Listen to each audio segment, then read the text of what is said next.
Hi, everyone. Today I'm going to talk to you about the body paragraphs of your essay. I'll talk briefly about these body paragraphs and then different ways to organize them in different types of essays and how we could create an outline that would really give you the tools to produce a paper. So, the body of your essay is the section between your introduction and your conclusion, and it's truly the core of your essay. It's the reason that you are writing this paper. Your intro is introducing it, and your conclusion is wrapping it up. But the body is where you talk about all your main points. An essay could have a weak introduction or conclusion and still be readable and worthwhile.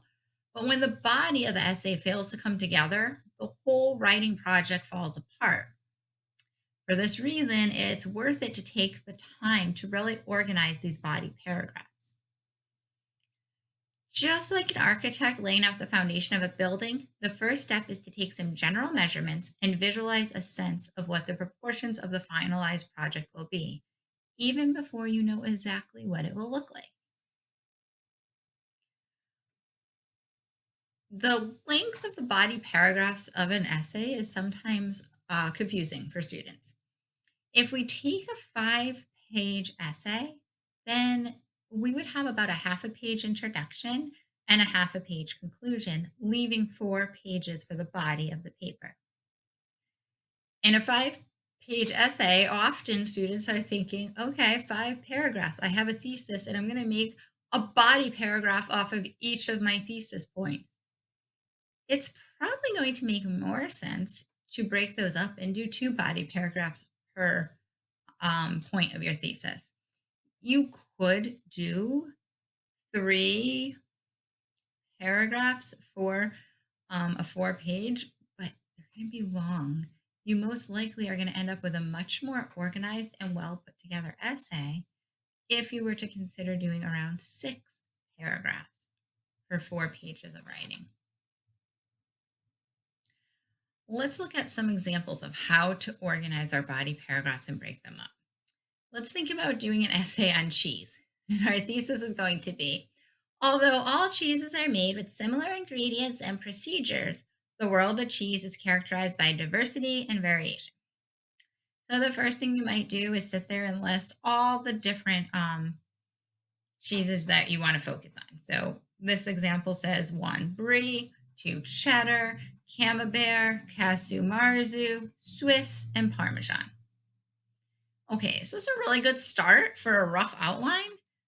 But now we have to figure out what we're doing with them all. A body paragraph isn't just plugging in each point. We have to think about the order of these bullet points. An essay that just moves around randomly from cheese to cheese is going to come across as disjointed and haphazard.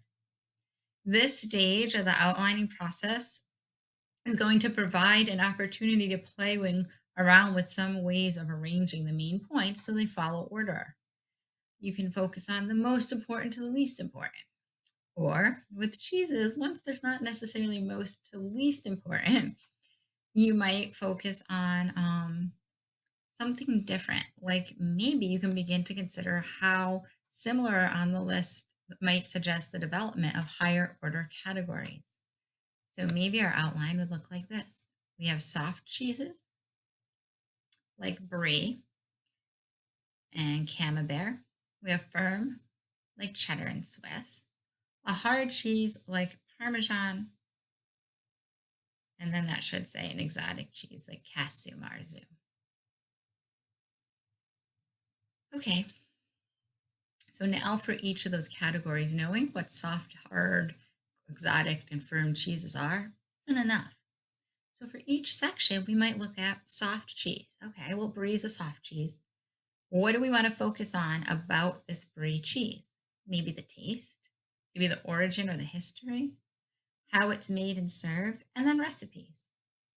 But if I'm going to do that for brie, I have to then do this for every other cheese as well.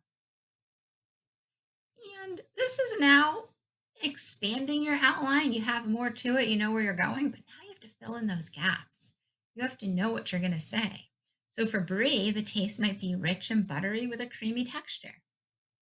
The origin, On history, well, it might come from France, and you might have researched and found information about the legends of Charlemagne to add in. Foresee how it's made? Okay, well, if you look that up, you're going to find out that adding rennet to raw milk, heating it, and you cast it into molds. And then recipes. And there's going to be a variety of recipes for each one, but you want to include some. So maybe you find that it's often served with cashews, pears, French bread, and champagne. Now you have a really good section that's going to easily transform into a paragraph. As the outline begins to sprawl out, you might even consider dropping a few of the sections since all those cheeses were a lot to put that much information about. And if we were trying to fit it into 4 pages, that might just be too much. So maybe you will get rid of a couple. Maybe you only do one cheese per category, one for soft, firm, hard, and exotic.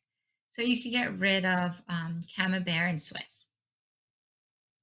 Working out an outline in this way will allow you to see the entire shape of the essay. If you just started writing, you might have done this whole section on 2 cheeses from one category and then realized you didn't really need one. So then you wasted time writing it and it was going to be too long. The more investment that you put into the outline process, the more confident you will be as you begin to write your paragraphs. It's going to make it that much easier for you. Second type of essay I'd like to talk about is going to be the 3 main points essay.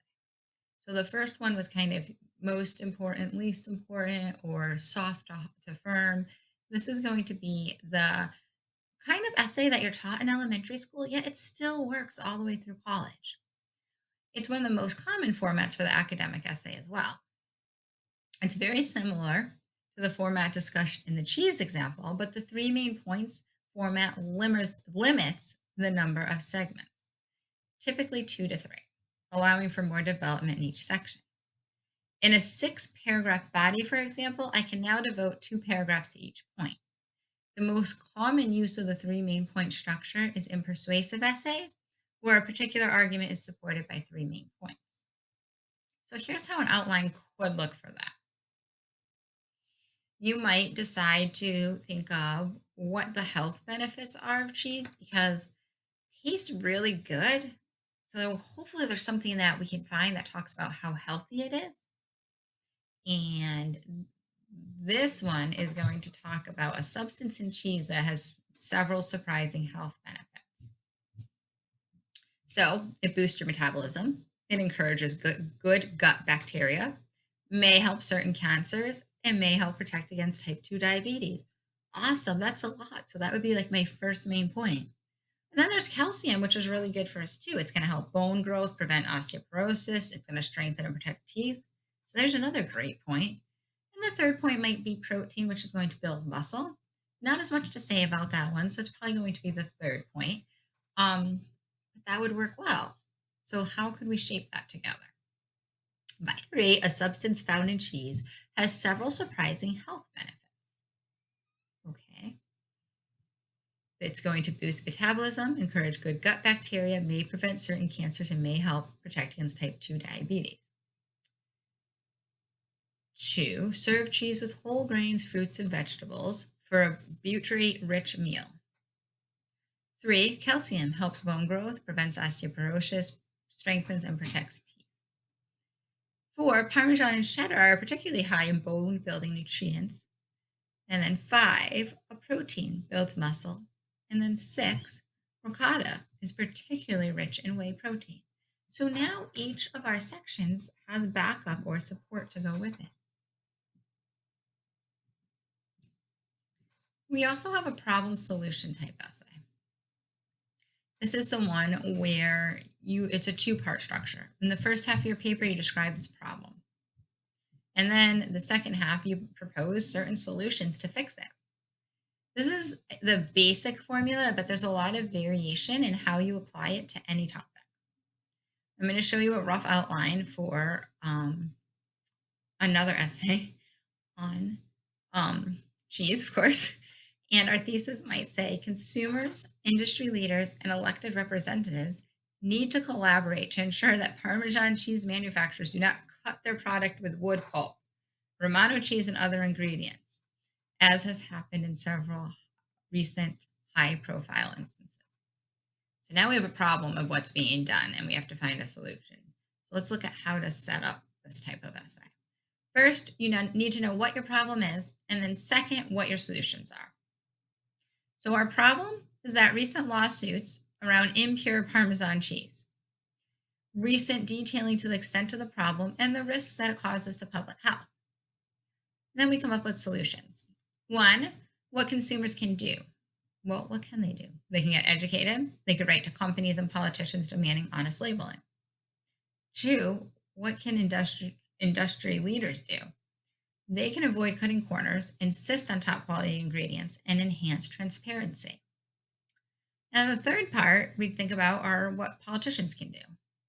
They can support a fully funded FDA and toughen laws against dishonest cheese manufacturers. This would help be a solution to the problem. So the outline provides a helpful symmetry: 3 problem paragraphs and 3 solution paragraphs. Although it would also be possible to write an essay that devotes only 1 paragraph to describing the problem and that uses the rest of the body of the essay to examine the possible solutions. Also notice that the solution section of this essay is basically a shortened version of the 3 main points structure discussed previously. This is a good example of how the different formats can be mixed and matched to serve different rhetorical purposes.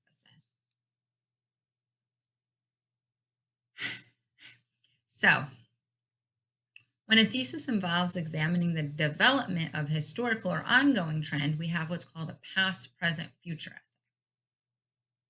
So now it's easier to do almost like a beginning, middle, and end to talk about the past, what's happening presently, and what will happen in the future. So if we look at our cheese this time, we might say Swiss cheese has a rich and surprising history. Fortunately, the history of Swiss cheese can be neatly divided into 3 chapters, which makes it easier for you to set it up into your paragraphs. This essay would definitely have a beginning, middle, and end type thing. In the beginning, you could talk about 14th century origins in Switzerland. The middle might be 19th century popularization as Swiss cheese. And then end it with the modern day status as one of the most popular cheeses in the world, a staple ingredient of classic recipes such as chicken cordon bleu and Cuban sandwiches. Breaking down a history into 3 sections provides a clear strategy for organizing a narrative style essay. So if our thesis was technological advancement leads to changes in the way that cheese is produced, how could we break that up? Past, present, and future. Past, archaeological evidence of cheese making in prehistoric Europe, Egypt, and China. We'd have to look up that information, at least I would. Present, factory model of industrial scale cheese making by multinational corporations. And then future, well, what's going to happen? Always think of what's going on. You have to sometimes research more about the present to understand the future. But maybe we'll be able to have more efficient starter bacteria and specialized enzymes to influence the flavor and consistency in cheese. Once you have those 3 elements in place, you can make more specific decisions about how to shape each of those subsections into a paragraph or 2 of detailed information. So pros, cons, and synthesis. In any field of inquiry, there are some debates that are so fraught that they can never be neatly resolved simply by siding with one side or the other. Even in the world of cheese, such controversies exist. On the one hand, casu marzu is a traditional Sardinian delicacy. As a distinctive component of the local cuisine, the people of Sardinia naturally want to be free to eat it, produce it, and sell it as they please. On the other hand, putrid cheese poses certain health risks, and the European Union health officials have a right to protect consumers. There are legitimate arguments on both sides of this debate, so it's necessary to articulate some kind of compromise between the 2 positions. In rhetoric, a blending of 2 different viewpoints is called a synthesis. So you can synthesize. Your synthesis could say the sale of casu marzu should be permitted, but only if the health risks are clearly labeled. you have to let people know the health risk of eating it. Cashew marzu should be officially designated a traditional food, exempting it from the health regulations. And scientists should continue to work on developing a hygienic form of cashew marzu, making it safe for everyone and still marketing the cheese. This is helping you to outline and organize it. So then you can break it up into these types of 5 paragraphs. One, arguments in favor of legal cashew marzu, arguments against it.